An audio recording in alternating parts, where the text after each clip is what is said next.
साक्षर शीर्षक हूँ दंड। प्रभुंकर सेवा आम कर प्रभुंकर नाम को उन्नत उच्चीकृत कर निकट में आम प्रभुंकर शक्ति को प्रकाशित करी दंड पाई करू ताले लाभ कौन लाभ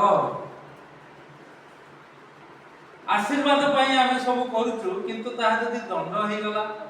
कौन हम निजर अत्यंत दुष्ट परिस्थिति हो लोक माने मध्य छीछाकर करिवे थट्टा टापरा करिवे आउ आमे माने मध्य प्रभुंकर साक्ष्य को से प्रकार देई पारिबो नाही कारण लिखा जाउछि कारण जे जे कहिए पृथ्वी प्रभुंक शरीर प्रभु जीशु जो शरीर को आपणकर मो पाई सारा जगत पाई क्षत विक्षत कले नष्ट कले क्रूसरे बलि देले सेही शरीर को जे विशेष न मणि भजन करू बा पान करू विशेष न करी जदि खाइबो एवं पीबो तेबे से दंड निमंते करिवो बोली कहा जाउछि पाउल कहउछन्ति जे कि प्रभुंकर बड़ शत्रु थे प्रभु को विरुद्ध रे जाउथले से ही ए प्रकार कथा कहउछन्ति काली हमें कळमा गलु भैरंगी देई तापर हमें गलु कुआडे कुंचबणिया गलु कुंचबणिया रु झरिया गलु झरिया रु से पट दे आसिलु पहुंची गला बेले को देखुची स्त्री लोक माने आ जने बुढ़ी ठिया कि सीता बुढ़ी मु देखि पारती बहुत दूर से विचार देखि पाउने बसायला ता बापू जाइथिलु कारण कोन हठात ता पई हमें प्रार्थना करथिलु गोटे पाळी से केबे बंद करनी गोटे पाळी बंद करथिला तार मुंड रे माड होइथिला तार देह रे माड होइथिला मो पार्टी रो सेतळे हठात वाले वयस्क लोकटा कोन हबो किंतु तापर पाळी को से आसी पार एबे भी आज भी आसी बयस हलानी बहुत बयस ता नाती नातुन माने विवाह की तांकर पिला हला आ जते बेले मु देखिली जने स्त्री लोक सपटु आछंती मु कहले जानि पार न तो मोले सीतापुरी को कोडे गले घर छाड़ी कोडे घुरचंती तापर सेपटु आसिला हमें बसिलु बसी की कथा बता ताको निज झियो बारी मु जानि जे आको घर पटे बाट मु ता घर पटे बसी गला देखि देली तीनटा कर कलाकृति नले मु सीधा ताकर घरे लगे दी थंती गाड़ी मु जानि जे पटे आकर सब परिवर्तन हो गलानी 5 वर्ष होला जाई मु भाबिले आको पाखरे गाड़ी जेमति लगे दे देखला बोले बकवाल ये कोन एते गभीर के सब किछि नै को सब आ जाई कि ताकर झियो वाली कहउछि तू कहिनु बदे सत कथा खाली जाऊ तू गिर जाऊ ना बढ़िया कथा कौन हां पी की समझी नहीं तार बड़ बाहरी को बहुत जोर किए कहू बहु कहिथिले हुए तो सीतापुरी रागी था ता झियो कहउछि ना एडे मो कहले एथर जते बेले बेसी पीओ मो पई टिके नै जाइथियो आमे पीवा से मु पी आमे पाळक वाक्य दूचु ताको पई प्रार्थना करचु प्रभु सुस्थ करचुंती कने कोन हेछि मु कहले जाऊ जाऊ मु देखिली एते बड़ बड़ रोड बाहर छि नुवा घर मु कहले एठी बांसो पुरे देबो नले माटी पकई दियो से ता परे समान कहले नाही नाही सेमती नाही ए ठीक है उतरा से टिके जोर निशा हे बयस्क लोक ताको किए दे दिउचुंती जे खाइबो नाही सेमती मु ता कहि के आसी जाचिले भी तमे एबे खाइबनी बोली कह पियो तांको केवल आ अन्य मान आमको भी जेहेतु बयस अधिक है जन्मरु से माने से निशारी जन्म एबे तुम माने सब छाड़ी दी तो तुमको कुआ हे बेले सी 70 वर्ष पर आछंती तेन करे तांको पई एटा सप्ताह रे थरे किबा दी थर अल्प यो सोइबो तापर आ गियर देखा आउ थरे पडिले प्रभु भलो करबे ना जाऊ से तारे भलो ही के आछि एते बयस रे जने भलो होबो आज्ञा हां दंड एटा को प्रभु क्षमा कर देबे जेहेतु आमे भी जानि नथुलु व्यक्तिगत भाव में बोलू बोली सिना आमे जानिलु सेपटे से मिनी बुढ़ी तांको घर को गलु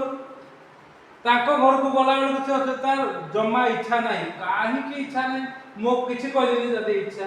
केते पैसा दे परिबे एठी ना मु सेठी की जाउथली ऑटो एसी एसी जाई परिबे ता देखली तार इच्छा नहीं काहे की इच्छा नहीं जानिला बेलू तांकर घरे तार पुओ ठाकुराणी पाखरे दासी पड़ुचे केई भूत जानिलु आगे आमे बुलिबु जानिबु बस फाट देबु कहली तमे जदी कहिबो एठी आसीबो गाड़ी नै जो एठी नै घर पाखरु गाड़ी ना और 100 टका से 100 टका अधिक न केते देई परिबो ना मु कोठु पाबो ठीक अछि जदी हां पाबो एठी आसीबो गाड़ी नै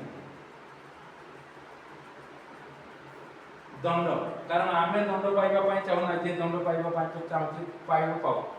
प्रभुଙ୍କର सेवा କରୁଛି ଆମ ଲୋକଙ୍କୁ ଆମେ ଖୋଜିବୁ ମୁଁ କହିଲି ଆସିଲି ତମ ପାଖକୁ ମରିଚ ନା ବଞ୍ଚିତ ଦେଖିବାକୁ କାରଣ ତମେ ସବୁବେଳେ କହୁଥିଲ ମୋ ପାଇଁ ପ୍ରାର୍ଥନା କରିବୁ ଆମେ ପ୍ରାର୍ଥନା କରୁଥିଲେ ଚିନ୍ତା ଆସିଲା ପ୍ରଭୁ ନ ଲାଗି ବଞ୍ଚିଲା କେହି ଜାଣି ନାହାନ୍ତି ସେଥିପାଇଁ ପଳେଇ ଆସିବ ତ କଥା ହଉଛି ଦଣ୍ଡ ଯଦି ପ୍ରଭୁଙ୍କର ଶରୀର ପ୍ରଭୁ ଆମ ପାଇଁ ରକ୍ତ ଝରାଇ ଦେଲେ ଆମ ପାଇଁ ଗେସିମନି ବଗିଚାରେ ପ୍ରାର୍ଥନା କଲେ निजर कष्ट उठेले जदि आमे तांकर शरीर को जदि गुरुत्व न दे आमे भोजन करिबा एवं पान करिबा ताहले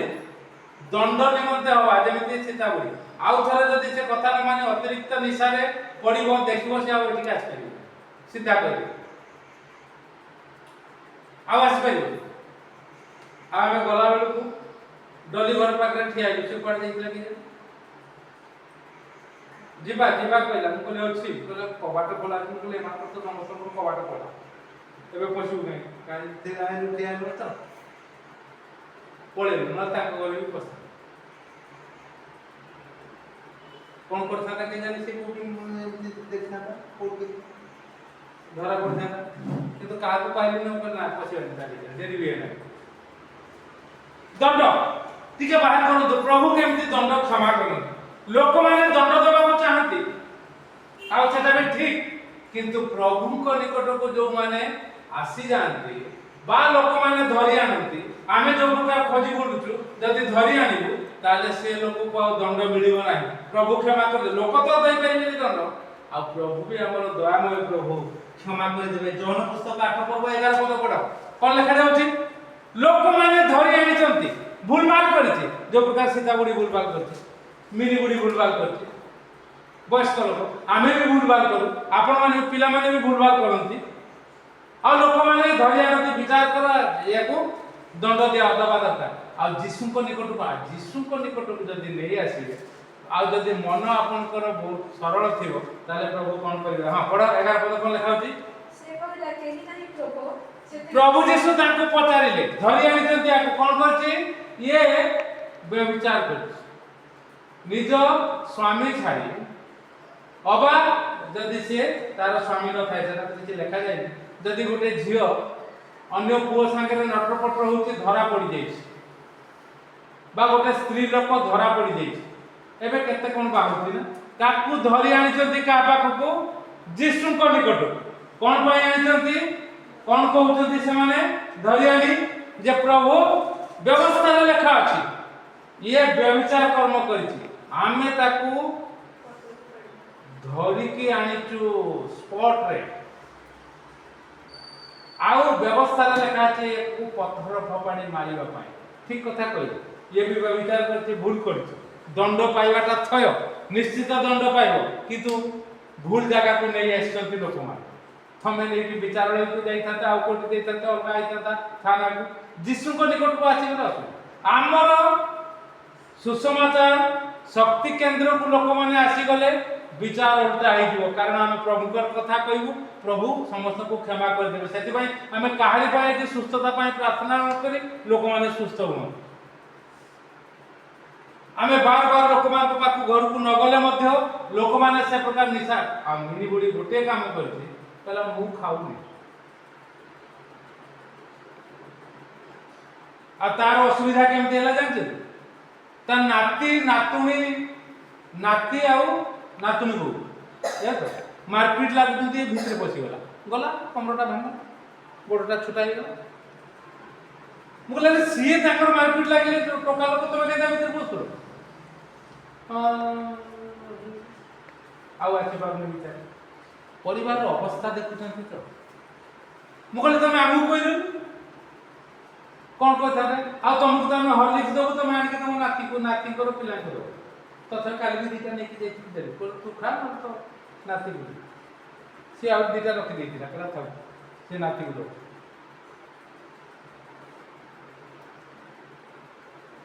ଯୀଶୁଙ୍କ ନିକଟକୁ ଆସିଲେ ବିଚାର ଓଲଟା ହେଇଯିବ।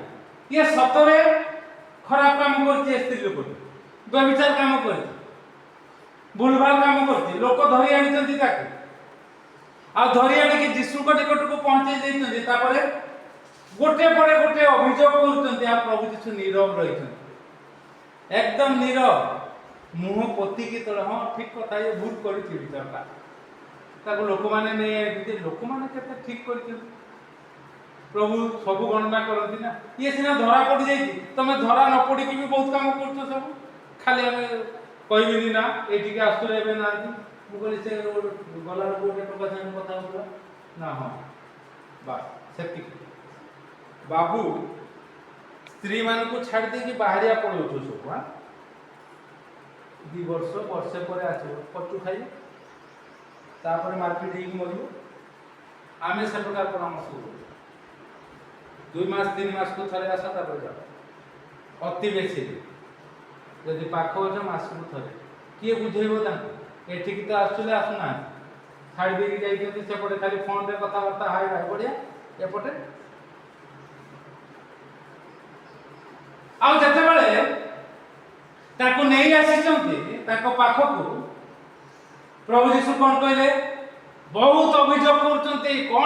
ଏ ପ୍ରଭୁ ବୋଧେ କିଛି କହିପାରୁନାହାନ୍ତି। ଥରେ ମୁଣ୍ଡ ଉଠେଇଲେ ଆଉ ସମସ୍ତଙ୍କୁ କହିଲେ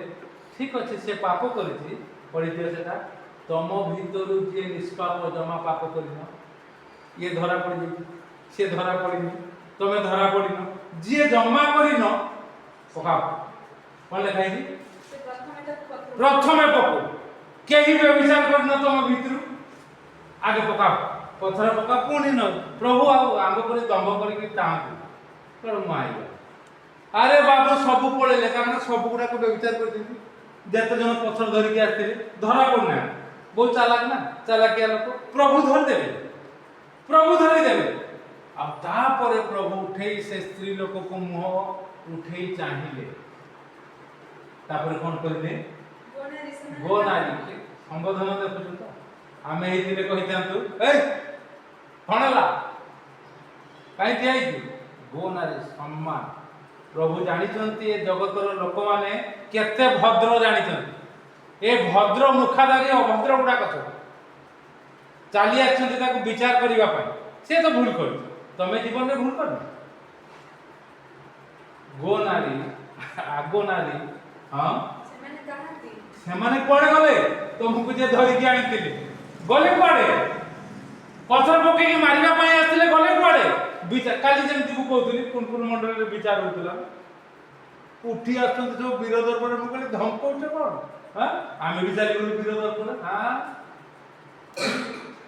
ଭାବୁଛନ୍ତି ବୁଢ଼ା ଗୁଡ଼ାକ ନାଇଁ କୁଆଡ଼େ ଗଲେ ସେମାନେ ଆଉ ଦେଖିଲା ବେଳକୁ କ'ଣ ମିଟିଂ ସରିନି ଯେଉଁମାନେ ବୀର ଦର୍ପ ହଉଥିଲେ ସେମାନେ ପ୍ରେସିଡେଣ୍ଟକୁ ମୁଁ କହିଲି ମୋ ଭୁଲ ହେଇଗଲା ଟିକେ ଯେମିତି ଦସ୍ତଖତ ମରା ହେଇଥିଲା ଏବେ ଟିକେ ଦସ୍ତଖତ ମାରିଲେ କେତେ ଜଣ ଅଛନ୍ତି ଆଜ୍ଞା ଅଧାରୁ ଅଧା ପଳେଇଲେଣି ସବୁ ପରେ ସରିଲେଣି କାରଣ ତାଙ୍କ କଥା ଆଉ ରହୁନି ନା ବୀର ଦର୍ପ ଭାଙ୍ଗି ଯାଉଛି ସବୁ ଆମେ ବିଚରା ହଇରାଣ ହେଇକି ରାତି 11ଟାରେ ଆଉ କୁଆଡ଼େ ଗଲେ ସେ କ'ଣ କହୁଛି ସ୍ତ୍ରୀ ଲୋକଟି କେହି ନାହିଁ ପ୍ରଭୁ ମୁଁ ଦେଖୁଛି ପ୍ରଭୁ ତମ ନିକଟକୁ ବିଚାର କରିବାକୁ ଆଣିଲେ ଆଉ ତୁମେ ଗୋଟିଏ ପଦ ମାତ୍ର କଥା କହିଲ ମୁଁ ଦେଖୁଛି ଜଣେ ପରେ ଜଣେ ମୁଁ ଦେଖୁଛି ତୁମେ ତ ତଳୁ ମୁହାଁ ହେଇଥିଲ ମୁଁ ଦେଖୁଛି ଜଣେ ପରେ ଜଣେ ସେମାନେ ସବୁ ନିଜେ ତଳ ମୁହାଁ ହେଇକି ଇଟା ପଥର ଫୋପାଡ଼ିଲେ କି ତାଙ୍କ ମୁଣ୍ଡରେ ଉଠିଲେ କି ଯାଏ ସେ ପଡ଼ିଲେ ସବୁ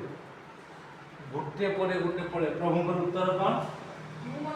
ମୁଁ ମଧ୍ୟ ତମକୁ ଦଣ୍ଡନୀୟ ବୋଲି ଗଣନା କରୁନାହିଁ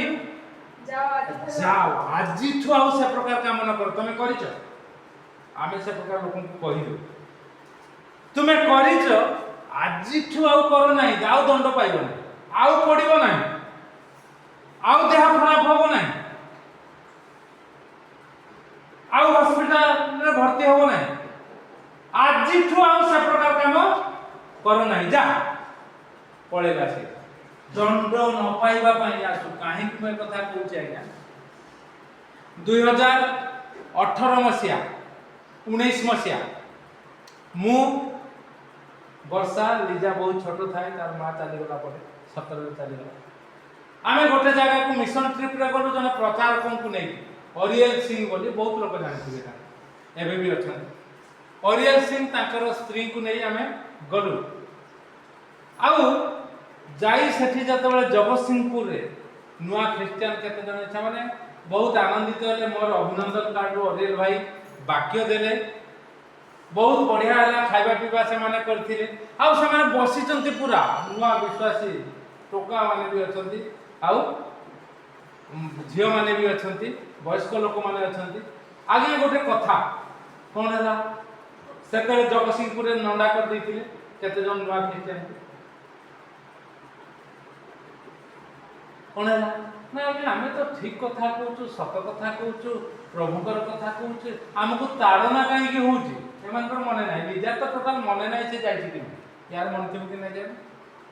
ପ୍ରଶ୍ନ ପଚାରିଲେ, ସେଠୁ ମୁଁ ଉତ୍ତର ଦେଲି ଯେ ଯଦି ଆମେ ପ୍ରଭୁଙ୍କୁ ଜାଣିଥିବା ଲୋକମାନେ ଅଧିକ ଯଦି ଆହୁରି ପ୍ରଭୁଙ୍କର ଇଚ୍ଛା ମତେ ତାଙ୍କ ଚରଣରେ ସମର୍ପିତ ହେଇ ନିଜକୁ ଯଦି ଆହୁରି ଠିକଠାକ କରି ଆମେ ଚାଲିବୁ, ତେବେ ଆଉ ତାଡ଼ନା ଘଟିବ ନାହିଁ। ସାଙ୍ଗେ ସାଙ୍ଗ ଅରିଏଲ ସିଂ ଭାଇ କହିଲେ, ନାଇଁ ନାଇଁ ନାଇଁ, ସେଟା ପ୍ରଭୁଙ୍କୁ ତାଡ଼ନା ହେଇଥିଲା, ଆମକୁ ବି ତାଡ଼ନା ହବ। ଅସନ୍ତୋଷ ହେଲି, ଭଲ ଲାଗିଲାନି, କିନ୍ତୁ କିଛି କହିଲିନି। ଯେହେତୁ ଆଜ୍ଞା ଠିକ ତାର